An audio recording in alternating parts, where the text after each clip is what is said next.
you'd better make sure you don't miss any of those QuickTime events. So why do we hate QuickTime events? Who says we hate QuickTime events?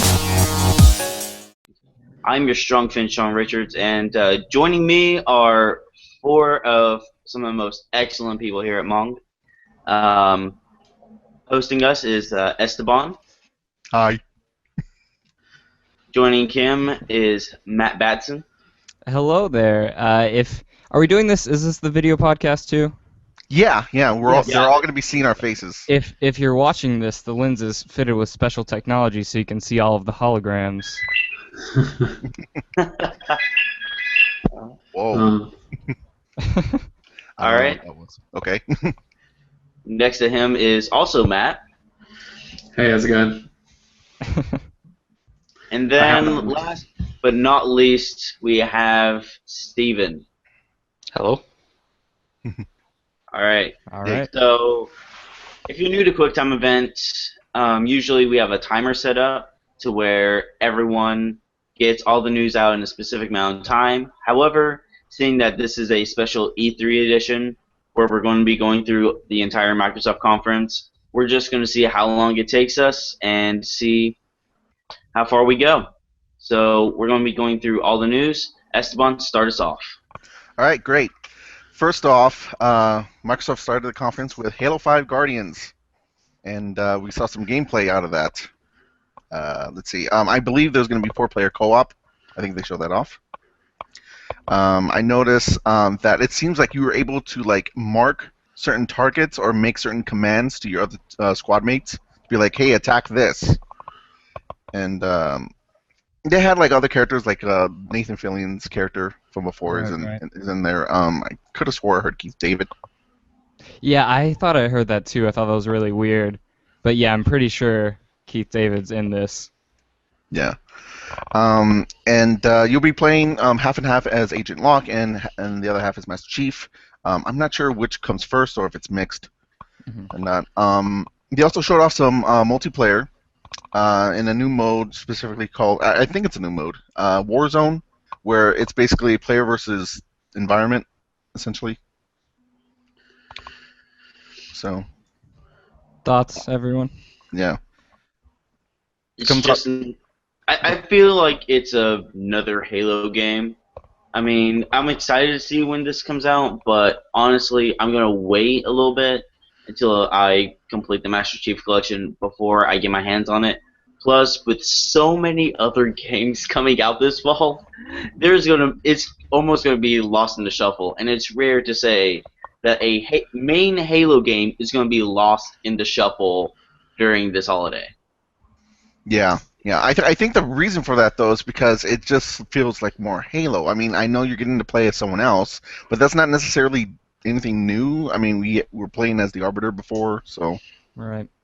And don't forget ODST and Reach. Mm-hmm. Yeah. Yeah, I think they're trying to bring something new to the table with the whole squad-based team thing, but really, when you talk about it, like you said, it's just more Halo, so that's not going to bring as much appeal as Fallout 4 is coming out and all this other crazy stuff that's going on. So yeah, it's going to be shocking to see maybe if Halo 5 doesn't do as well as all the other main Halo games. Yeah. I think Halo is still Halo. It's still a household name. It will shift Xbox Ones, whether, like you said, there's a lot of great games coming out this year that we're all very excited for, but it's still Halo at the end of the day. It's still got a huge multiplayer following, and I think we'll see a spike in console sales because of Halo. Yes. People will then go on and enjoy many other great games, but Halo will be the reason why they buy it, because that's what they've always known from their previous consoles. Yeah, for sure. I mean, yeah, it will do well. It's just going to be forgotten a little quicker than the other games because they're either trying something new or there's just so much more being added, like Fallout 4, that it just looks newer. Yeah. Okay, that's Halo 5. It's coming out October 27th, so at least it'll avoid being released before Fallout 4. So. Yeah, you'll get some time in there. Yeah. Yeah. Okay. Next is a new game called Recore. It's from Keiji Inafune, who is Mega Man, right? Yes. Yeah. And the guys who made Metroid Prime. so they're working together. Yeah, that's an exciting team up to see. We didn't get to see any gameplay in this. We did get to see a nice little robot dog, and then he exploded, and then he turned into a giant mech man. Mm-hmm. So whatever that is, we'll get to play it. I think they said no, they didn't put a date on it at all. It's just like a release window. It's spring 2016. 2016. Oh, okay, yeah. Yeah. It seems exciting. I want to learn more about it, but from the trailer, all I got is, oh, there's a dog. The dog dies. You put it into a robot body, and now it's another type of robot. Like, I was fine. I just didn't want the dog to friggin' explode. Yeah. Yeah, basically your companion is the blue orb, and you can just... what I'm assuming is you're going to plug them into different robotic bodies. So he could be a dog, he could be a cat, he could be a robot, he could be a fly, I don't know. So it's a big fly. Yeah.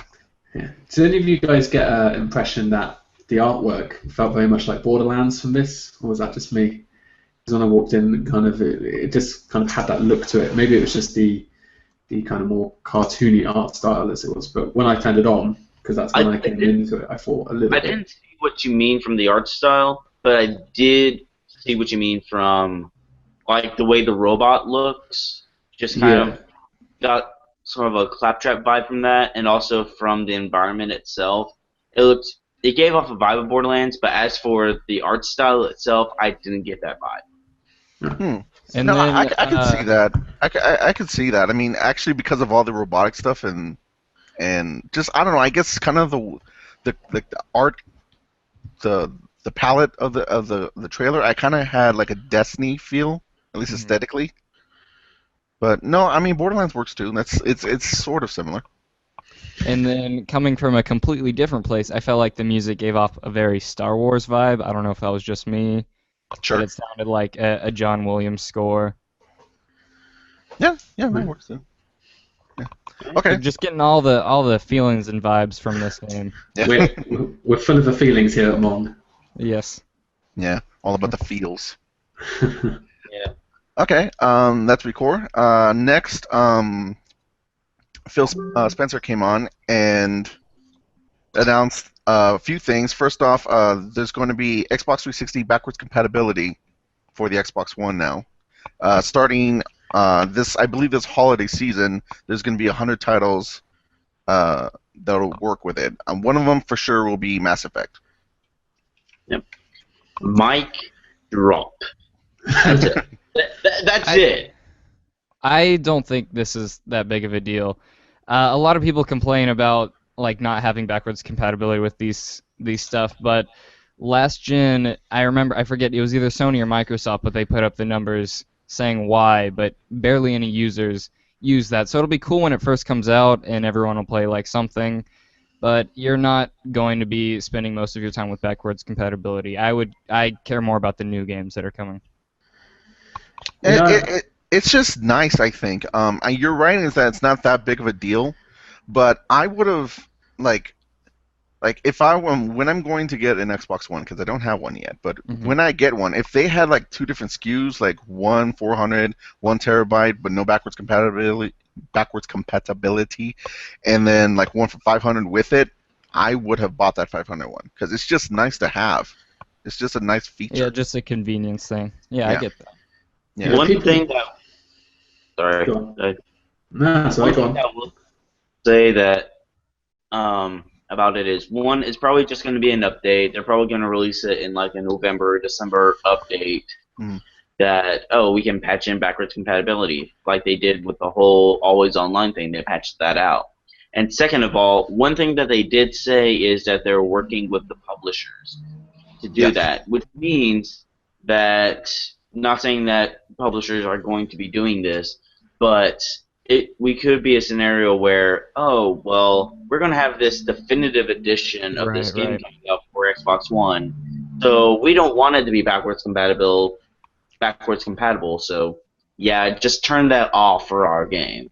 I have a feeling that has a capacity to happen, so I'm just going to be a little wary of it, but hell, I've never played Mass Effect on Xbox 360. That's right, sue me, I don't care. I haven't either, you're fine. This was is this? majority of the people here have not played Mass Effect because I haven't either. I have it on PC, but just need to get to Oh, it. okay. I just have not played it. Yeah. I am sorry.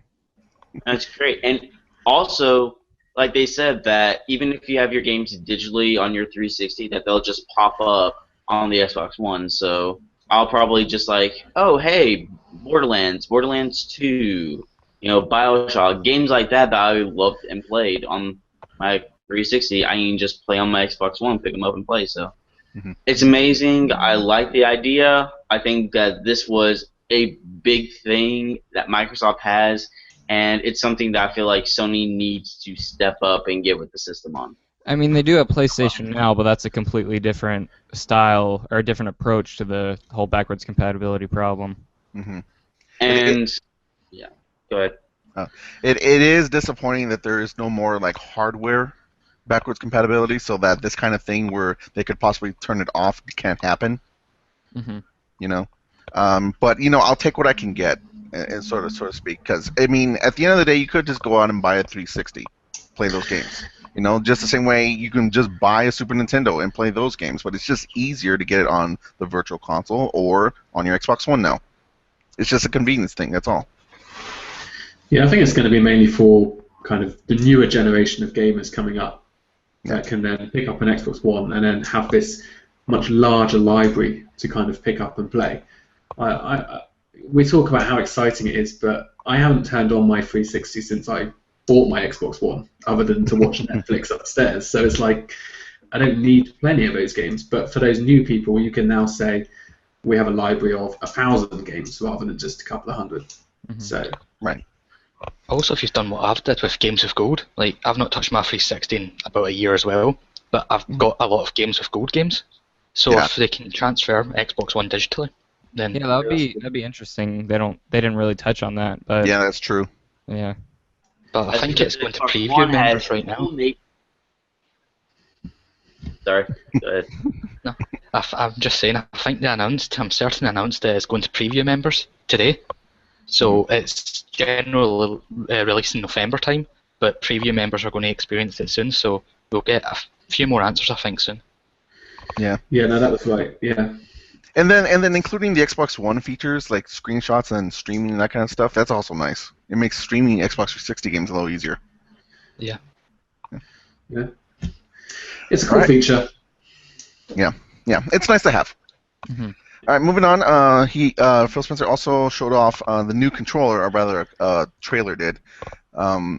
It's got. This is weird because to me this is like something that third party. Yeah, this is done. This is a third-party thing. You can customize the thumbsticks. You can customize the D-pad. There's now paddles on the back of the controller that you can use and remap everything. It's really like technical. Mm-hmm. I think it's really cool though. Yeah, it's really interesting for them to like go this route with the whole customization thing. It'll be really nice, but like you said earlier, they're going to be undercutting a lot of third parties who work on this sort of stuff, like as a company. So that'll be interesting to see. Maybe if there's fallout from that, if they'll go and start like modding on PlayStation controllers if Xbox takes over, that side of their own industry. Right. Is anyone going to use that? I'll wait to see a price, because did they say a release date or a price? No, they just kind of showed the trailer and then moved straight on to the next topic, and it was like, okay. I mean, I'm not paying $150 for this. No. Mm-mm. Also, I'll wait to weird see the since they've price. just announced the new controller as well, which is just a slightly upgraded version from the original. So I was surprised that they announced a second Xbox One controller. Mm-hmm. Yeah, no, that's a good point, isn't it? Because they just said they've upgraded the bumper buttons and then obviously the new jack. So it's interesting. It was a bit out of left field, but it does look cool. And if it comes in at a reasonable price, I'll probably buy one, just because I'm a nerd like that. Yeah, this is perfect for me. I mean, I like this as it is. And from the way it looks, I don't know if you guys got the same vibe, but from what it looked to me, it looked like how you would used to see turbo controllers. Do you guys remember those? I do. Yeah. It looked like a Xbox One version of a turbo controller where it had extra buttons, easier ways to remap the buttons, and then you could just use hair triggers like that. That's what it reminded me of. It reminded me of a controller gimmick. And while I can see like pros really getting in on this, like people who play Call of Duty and Battlefield, which were weirdly absent from this conference. I know, right? Those people are really gonna dig this controller. But I think as for just normal players, I think this one would be just fine. Cool. I want to at least try it once. I don't think I'll be using all that stuff except for maybe the different D-pad for like fighting games, but I think it's interesting. We'll see how it is when it comes out. Yeah, I think the paddles might be quite decent for maybe something like Forza if you're a big racing fan, because obviously they've now got the gears with clutch control, which is quite difficult to do on the existing controller. So having like the extra paddles might be handy for that. I don't know. Yep. Sure. Okay. Next, we have. Okay, we'll just barely touch on this. It was Fallout 4, but Bethesda had their conference last night, and we're going to be talking about. At least some of us will. We'll be talking about that during a future podcast. Here, it was kind of the same thing they showed at that presentation, aside from some combat stuff, like with the power suit. Yeah, it was really strange. Todd Howard just went on stage and basically went through the same exact thing that he went through last night during their conference, but then just all of a sudden, hey, now we're in a different part of town, and I'm acting like nothing has changed. But it was still cool to see. I'm not complaining about seeing new gameplay or anything. It was just kind of the way he presented it was like they're there just because they're dedicated to the Xbox platform and they're grateful for what they've done supporting them. Yeah. But they didn't really have anything exclusive for Xbox gamers. Yeah, it's just like, hey, look at the power suit in action, and that was about it. Actually, I take that back. They had Fallout 3 will be bundled with Fallout 4 on Xbox. And then mods will work on Xbox One. Which is cool. Yeah. That does make it probably the better version compared to the PlayStation 1. Right. And with Fallout and also, of course, Skyrim, just Bethesda's games in general, the modding community is a huge community in that, where Skyrim is still one of the most played games on Steam. Yeah. Now, just imagine if they did the same thing with mods being compatible with Windows and Microsoft. Imagine if they did that with Minecraft, the amount of mods that they have. Like that just dawned on me. If they're able to take mods and just put them on like Xbox One and Xbox 360, that would be amazing. So I'm interested to see how and follow this as it goes on.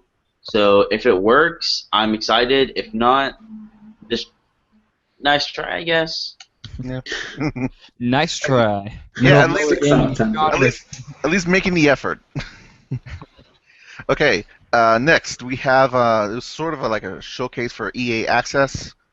That's the I don't know, what do you call it? It's like a subscription thing for that's exclusive on Xbox One. Yeah. You can play old Madden games, like old sports games for $5, but they have other stuff in there too. Yeah, there's a few decent things. Speaking of which, they're adding Titanfall later this week to that, so if you don't have it, you can do that and try to revive that community. You could also get Dragon Age Inquisition when it's released later in the summer. Yeah, and that's one of the things when they first announced EA Access, they had like this pretty terrible lineup where it was all sports games and I think Battlefield, and that was maybe it. But now, as they're starting to bulk up their lineup during this gen, they're going to be adding games like Titanfall and Dragon Age. So it's exciting to see EA Access grow, but right now they still don't really have much to get me interested in subscribing. There's like 3 games on there now. Great. That's worth playing. I'm going to defend this and say that I think it's actually a really good service. I know EA is not everyone's favorite kind of company, but for your casual sport fan, you can get every sports game, basically 2015 or 2014 release versions for $30 a year, which I think is a great deal. And now you've got many people's game of the year, Dragon Age, going into it. From last year. Okay, yes, they're a year old, so if you're really that hardcore, you're going to buy them. But for you more casual fans out there, I think it's a great service. You also get different as well. It's not just games. Like, I know the discounts isn't that much, but Yeah, just the fault you get.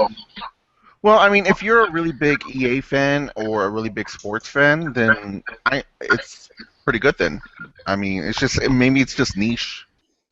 yeah. I think you've got to be a sports fan to get the real benefit from it at the moment. But as Matt said, But also not too much of a sports fan because then you'll have already bought the games. yeah. It's this weird like in between. Yeah, it's niche. There you go. Well, if you're not sure though, I mean, it's going to be free this week. That's the other thing they announced. It's free this week, so you can try it out.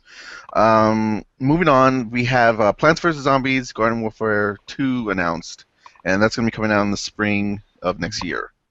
I went to the danger zone. Sorry, I had to. Thank you.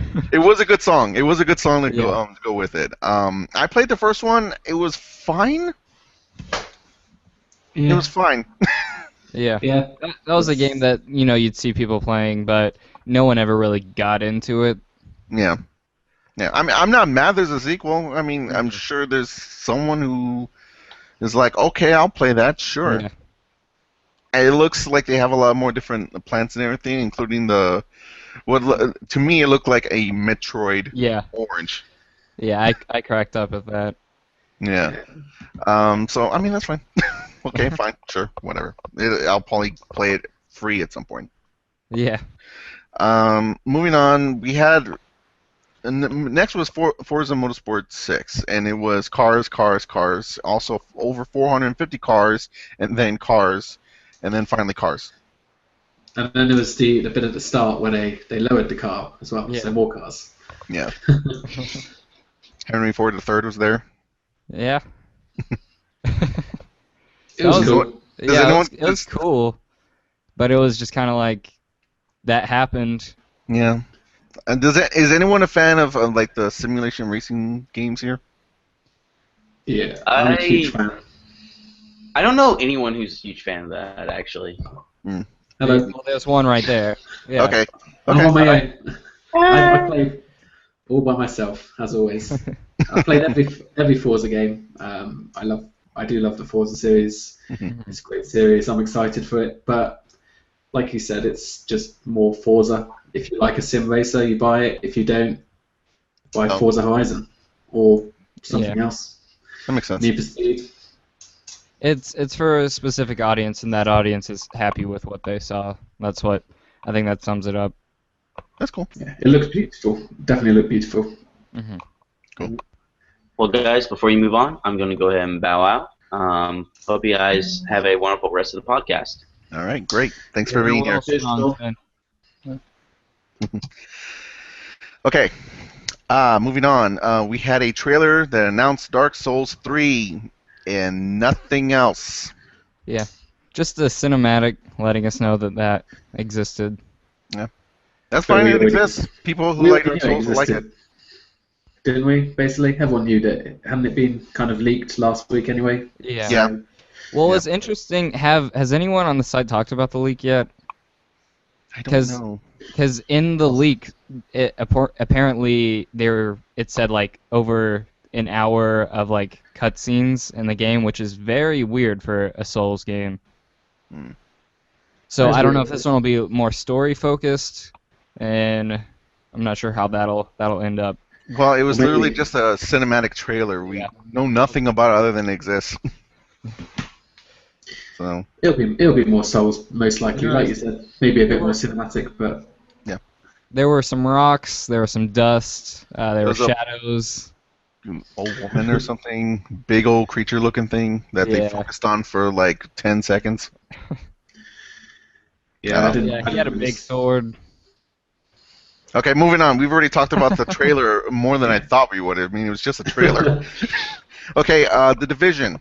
Tom Clancy's The Division. There's going to be an Xbox One exclusive beta for it. Is that December? Cool. Or did they say the time? Yeah, they said December. Yeah. That game still looks interesting to me. I'm still not super invested in it, but I'm tired of waiting for it too.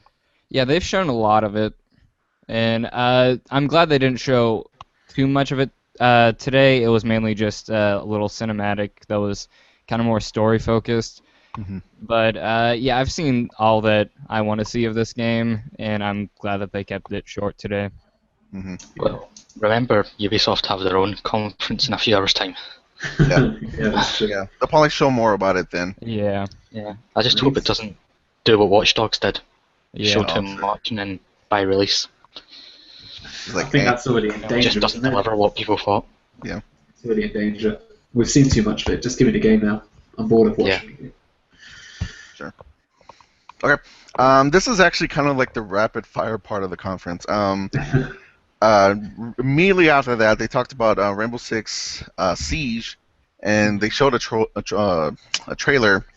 And only on Xbox One, it's also going to come with Rainbow Six Vegas 1 and 2 through the backwards compatibility. So you're basically just going to get 2 free copies of the Xbox 360 versions of those games. That's cool. That's a nice gesture. Yeah, Yeah. that's nice. That's cool. I'm a huge fan of both of those games. And so it's just glad to see that I'll get them for free, but it's not like anything groundbreaking or anything. But I'm still excited for the game.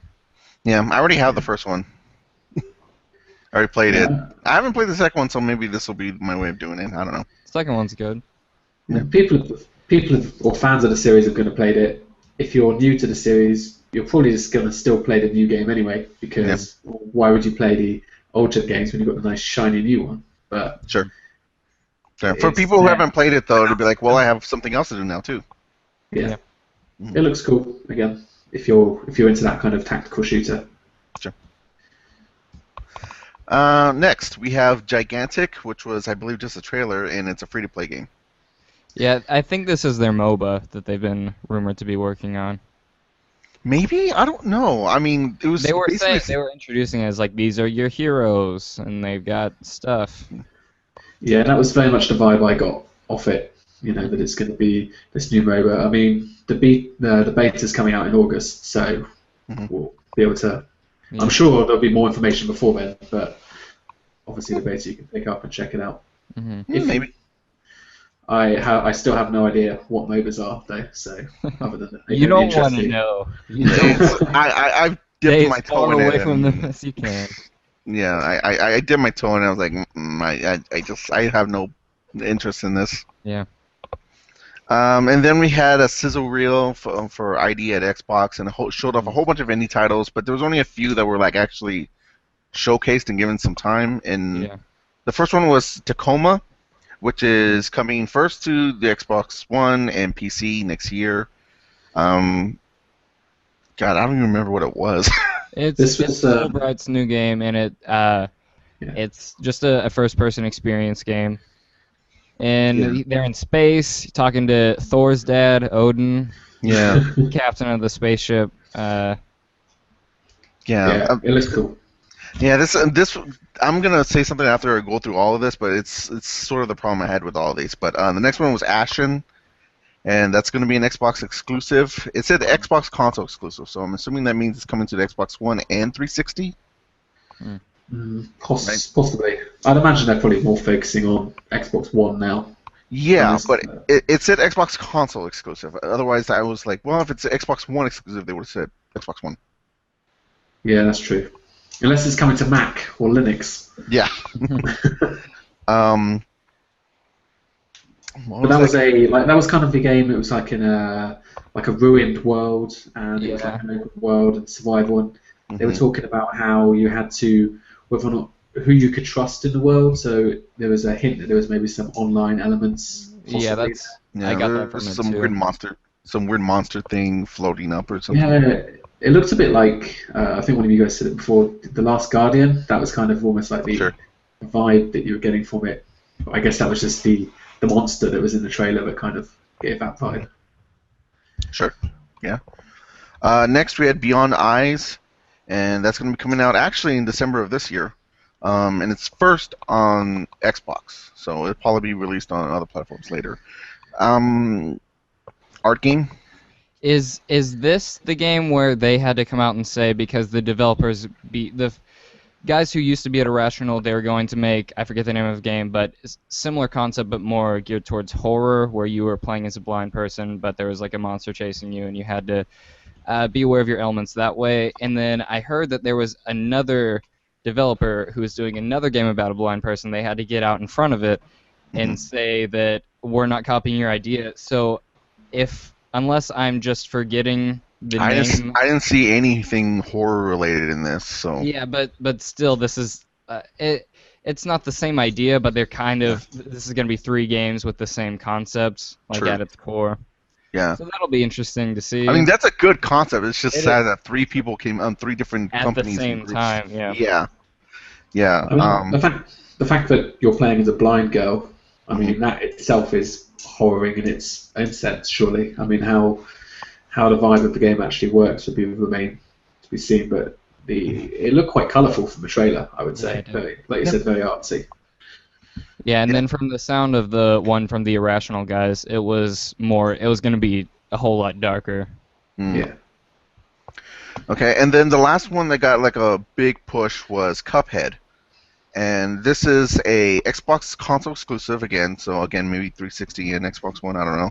And it's coming out in 2016. This one is really cool to me. This one has the old school cartoon visuals, like cartoons from the 1930s or something. Yeah, it looks like perfect. Like the visuals are exactly like a cartoon from the 1930s. So it's really incredible to see. Yeah, like old Mickey Mouse or Bosco or something like that.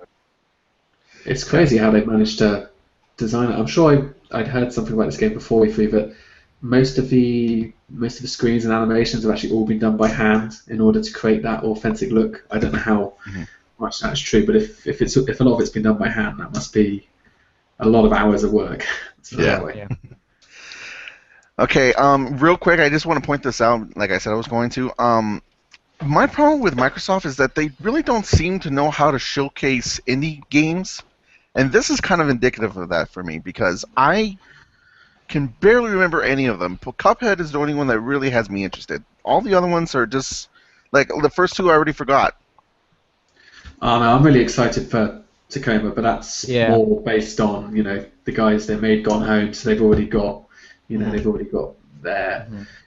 It may be good. It may be good. Once I heard about Gone Home, that seemed really interesting to me, but I didn't get that impression here because they went through it so quickly that I wasn't able to get any real details from anything.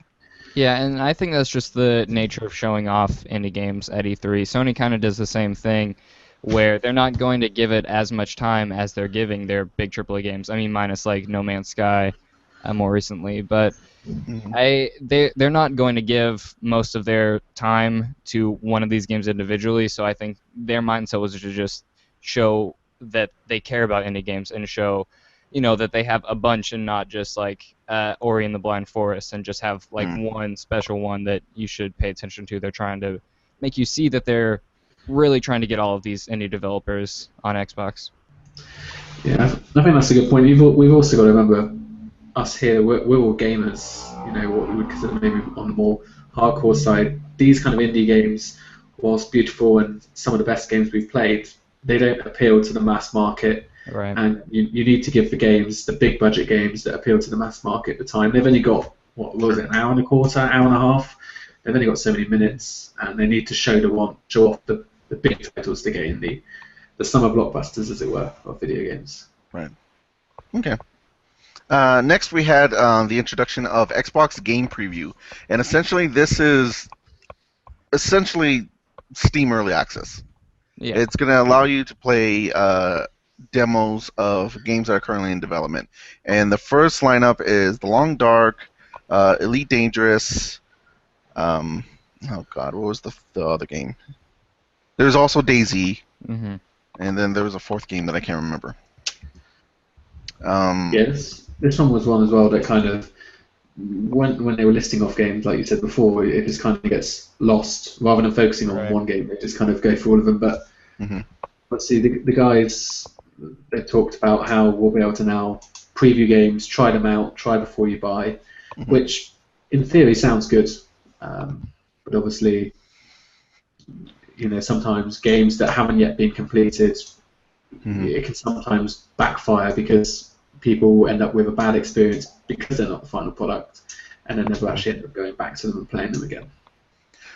I think it's an okay idea just as long as they don't do exactly what Valve has done for Steam Early Access, because that thing is practically unpoliced, and because of that, a lot of crap goes through there. So I wonder if Microsoft is going to let that fly, or what I probably suspect will happen, they'll be kind of monitoring it, closely. Yeah, I'm sure it won't be open source by any stretch. Yep. Okay, that's available now. The next game they showed off was Ion. Yeah. And Go ahead. It's coming first to Xbox One and PC. It's going to be part of the Xbox Games Preview. Maybe that was the fourth game. And it's from the DayZ creators, which is weird because they haven't finished DayZ. Yeah, there's some sort of politics there, isn't there, with the studio and everyone that's worked there or working there. Yeah. Yeah, they kind of like what exactly happened? They like lost a whole bunch of people and the game still isn't done yet, and all these people bought it already. So I can't remember the exact story, but I think there was a point where they abandoned it, and then I think there was an outcry, and then they had to kind of get other studios to do it, but I could be completely wrong with that. I just remember hearing something along the lines. Didn't like the main dude leave? Yeah, I'm sure the guy who was on stage there was the one who left, or one of them. Yeah. It's just strange.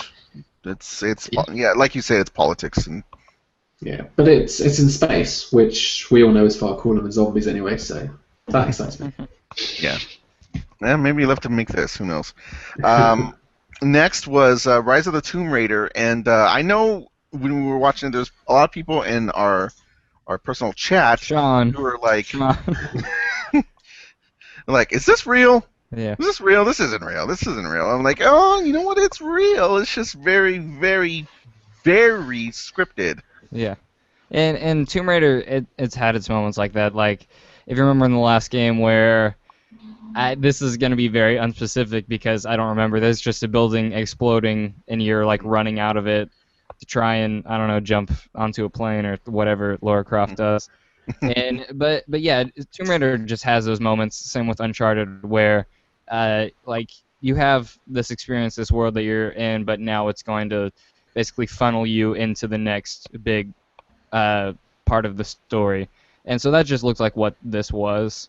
I wouldn't be surprised if this was like just a vertical slice, but I'm thinking that it's just a part of like maybe early part of the game. Yeah. I personally think that wasn't a great showing because it just I kept on thinking like, man, this is like action adventure version of Call of Duty where everything's just you're being walked through it. And it's all big and flashy and everything, but that's not really, at least I'm hoping it's not really indicative of the game, because the last Tomb Raider was sort of open world.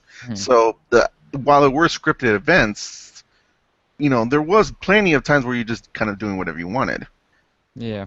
Yeah. And I think it was just their decision to show a scripted event, just to get more of like, just to show off more of how this game can be a spectacle and like very loud and very visual, than to show, I don't know, here's Laura running around killing squirrels to craft a better bowstrings or something. Yeah, appeal to that AAA crowd. Yeah.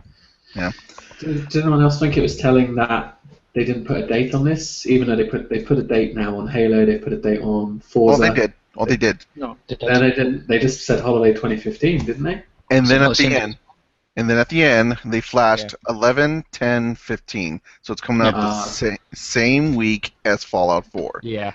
Oh. That it is a mistake.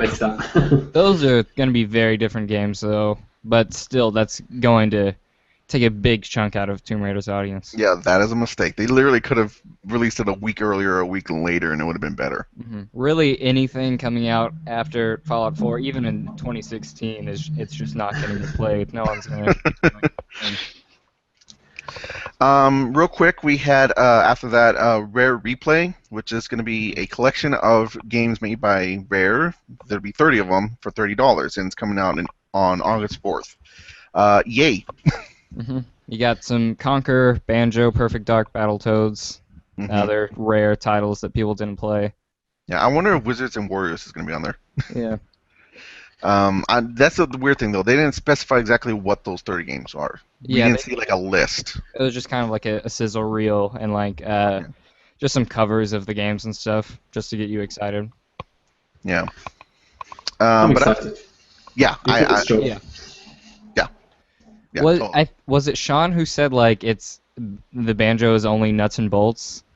Yeah, I'm not sure if that was. Did they say that? Because I didn't notice that. They didn't say any of the titles per se. They just showed pictures. So Yeah. I mean, it's possible. That'd be dumb. Yeah, but that'll be really dumb. I guess it's possible. My guess is that it'll probably include all 3. Hmm. But I mean, Nuts and Bolts was terrible. But whatever, as long as they get the other 2. Yeah. Rare also announced their new game, Sea of Thieves. It'll be Xbox One exclusive, and I guess it's an MMO or Some pirate sort of MMO. multiplayer pirate game. Yeah, they didn't say, but you could see the usernames of all the different players in the world as you were on a desert island, and then you were on a pirate ship kind of going through the ocean, and then it looked like some ship combat as well. It looked cool. Pirates are cool, but Yeah. MMO. We don't know enough about it. Maybe it's not an MMO. Again, they Yeah. didn't really show a lot about that. All they really like kind of said to indicate was like beforehand they were talking about how they wanted to build like the most expansive world that they've ever made in their history, and so that could mean an MMO, but that could just mean like a very big open world game where multiplayer plays a factor. Mm-hmm. Yeah, it could be. The GTA 5 route. Yeah. After that, we saw Fable Legends. It's free to play, Xbox One and Windows 10 exclusive, specifically Windows 10, so you can't just use any old PC. It's coming out holiday of this year, and there will be essentially cross-buy with items. Not the game, but the items that in the game that you'll be buying. I thought that kind of made sense, I suppose. You don't want people, if they are playing it on 2 platforms, to have to buy it twice. Yeah. But I don't understand still why they've made Fable a free-to-play game. Personally, I can't get behind that. I love the first Fable game. Mm-hmm. And I have no real interest in this one now. Yeah, honestly, I think they should have just taken the Fable name off of it, because this is a completely different game than any of the other Fables. Yeah. Next, we had a very, very quick announcement of Microsoft is also working with Valve VR in addition to the Oculus company for the Oculus Rift. That was said and then never mentioned again. Yeah, they also said an Xbox One controller will be bundled with Oculus. But go ahead, Steven. Right. Oh no, I'm just saying it's crazy. Like our chat, we were all kind of like, what? Just the surprise, and then they just never mentioned it again. And they just started talking about Oculus again. It's like literally they mentioned the competitor for 1 second, then went to the next thing, and then, well, you'll probably get to that in the next list. Yeah. It was. Remember, we're partnering with Valve VR, and remember, we're also partnering with Oculus too. Remember that? Cool. Okay, now here's HoloLens. Yeah. Okay. I mean, I knew one of them. The other one's kind of surprising. I don't know nothing about it because you just barely mentioned it. And HoloLens. Oh, look, Minecraft. Yeah. And that's the next point. They showed off Minecraft being played with HoloLens, and the technology is very cool. Yeah. It's I think impressive. that's an understatement.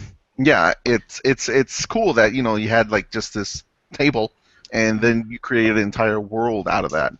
Minecraft world, and you can look into the buildings, and you can pull up the world so you can see underground, and it's cool. But how does this affect gameplay per se, other than it just being like a feature piece?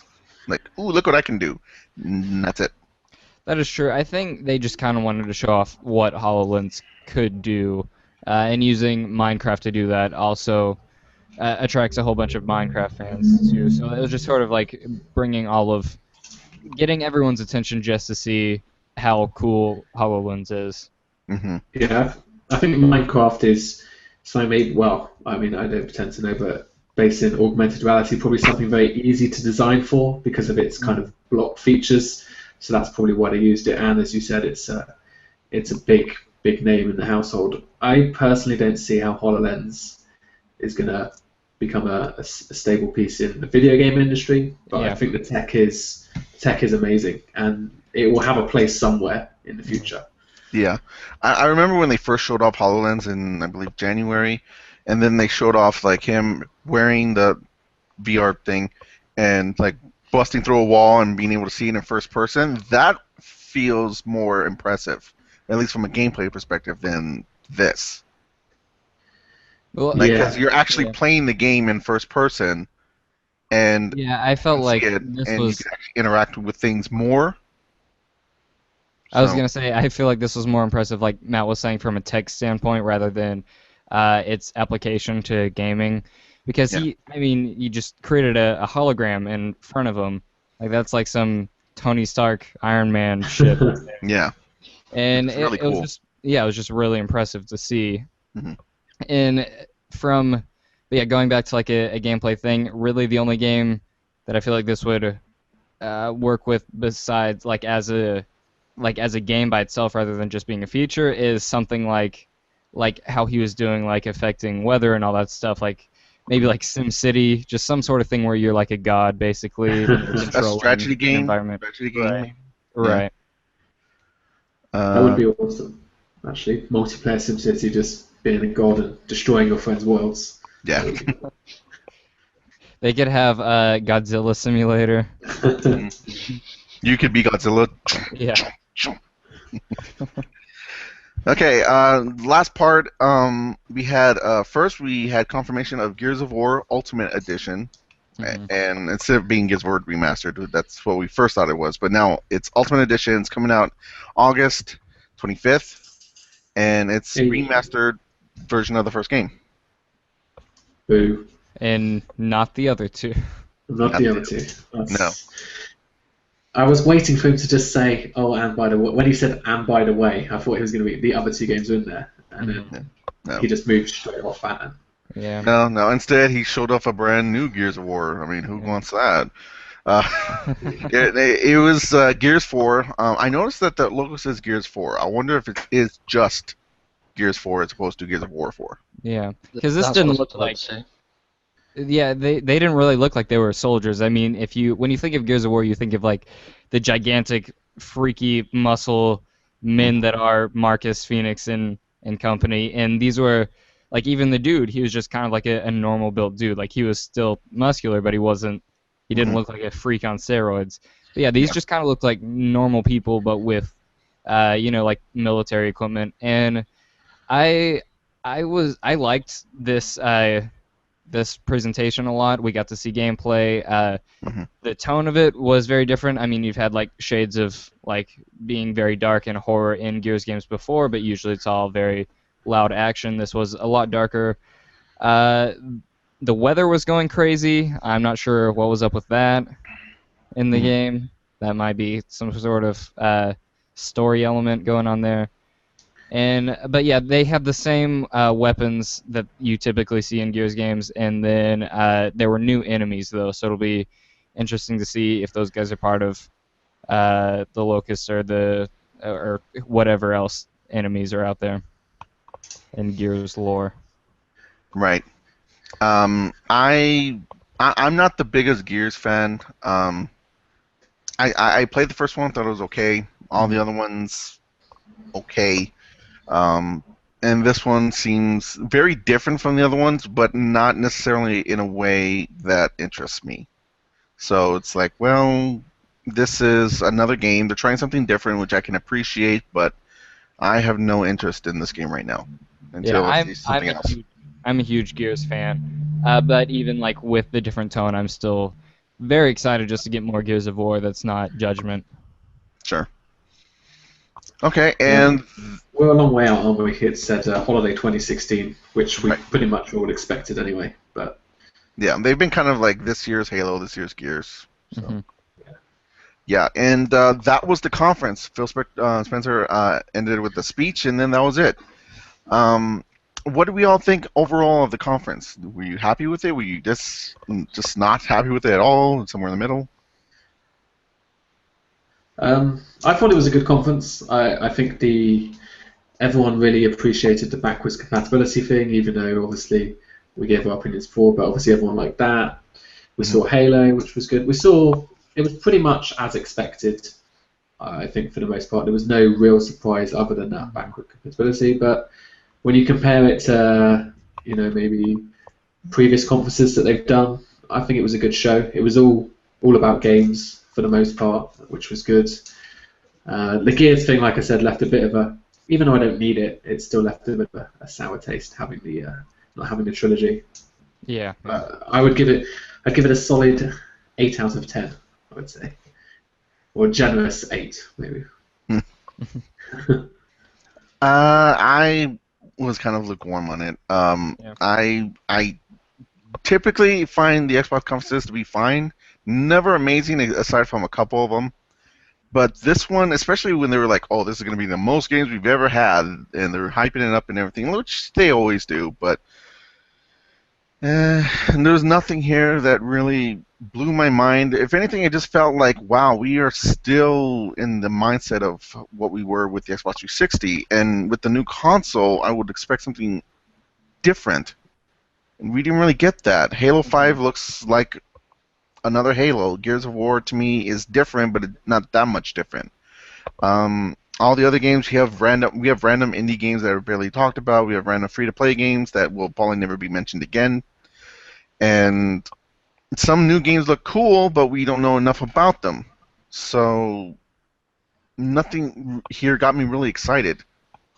Yeah, I feel very similar. I was excited to see Gears 4, and I was excited to see Xbox trying to keep up in the indie space, even if they weren't really showing off anything incredible. So it was great to see that effort, but again, there was nothing really new going on. What I am excited for now is Gamescom, because going into this, they announced Scalebound, Crackdown, and Quantum Break wouldn't be here. Those are the 3 games I'm very excited about. So I think come time for Gamescom, they'll have a much more impressive conference lined up. Sure. Yeah, I think it was a solid show.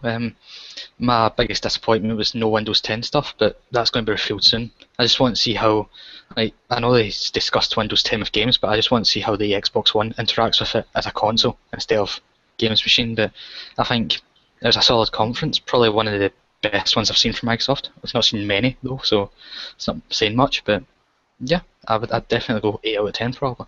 I'm curious to see if, what Sony have in store. Mm-hmm. Yeah, I suspect the Sony one might be at least a little more varied, but I don't know, because sometimes Sony's known for falling on their faces. Yeah, that is true. Yeah. If you want to find out how the Sony conference went, don't watch it, but listen to me host the Sony QuickTime event with Esteban. Don't watch it, though. Don't watch it. Just listen to us, and we'll inform you to the best of our abilities. Beautiful segue. Yes, wonderful. Okay, well then, unless someone else has something else they would like to say, I think this is going to end it. No, we're good. I think it was good. Okay, well then, this has been our podcast on the Microsoft E3 2015 press conference, and thanks for watching.